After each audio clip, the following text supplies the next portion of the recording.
Jenna a signal to start.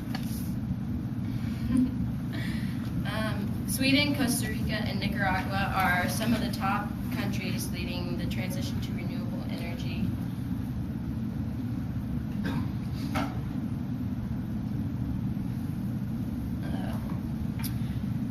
The United States falls in 10th place in the transition according to Climate Project. Natural resources continue to be used more and more each year throughout the world.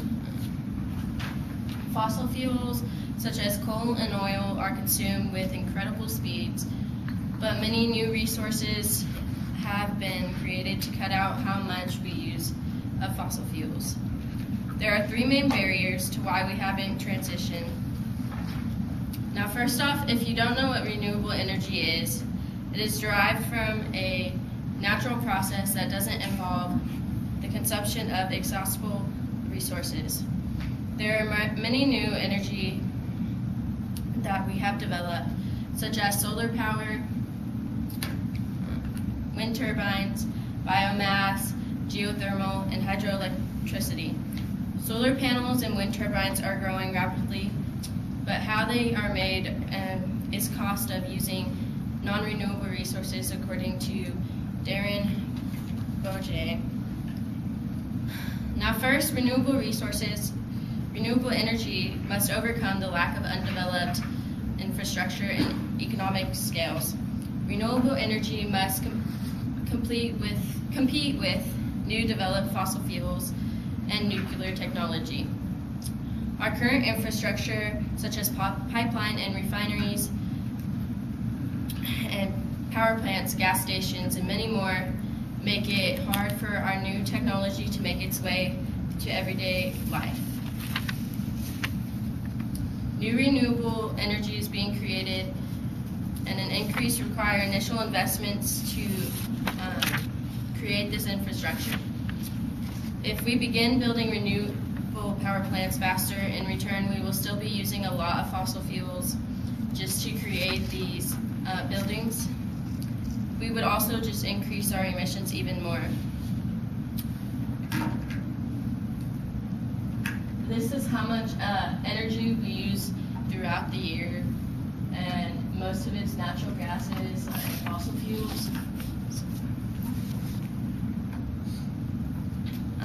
My second point is how long the life of equipment can last and the availability of power. So depending on the type of model and each source it has determines how long the equipment will last. So a solar panel can last from about 25 to 20 years, but the protection that we use on the solar panels can wear off, causing the need to replace them before the end of life.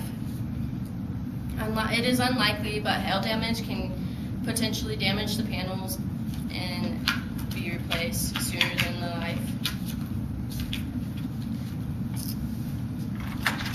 Wind turbines, it depends on how bad our own atmosphere can wear and damage the wings of this.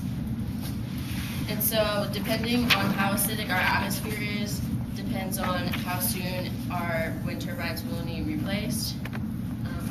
Energies can last a long period of time. If they are damaged and don't have enough power, it can be costly. Power used daily can depend on just how much we get out of the sun and wind,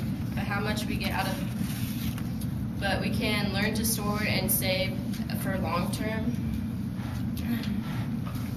Power and solar wind turbines use is not always available, such as on cloudy days, reduced amount of solar energy produced, or reduced days of wind produces less of electricity from wind farms, according to Robert Hall.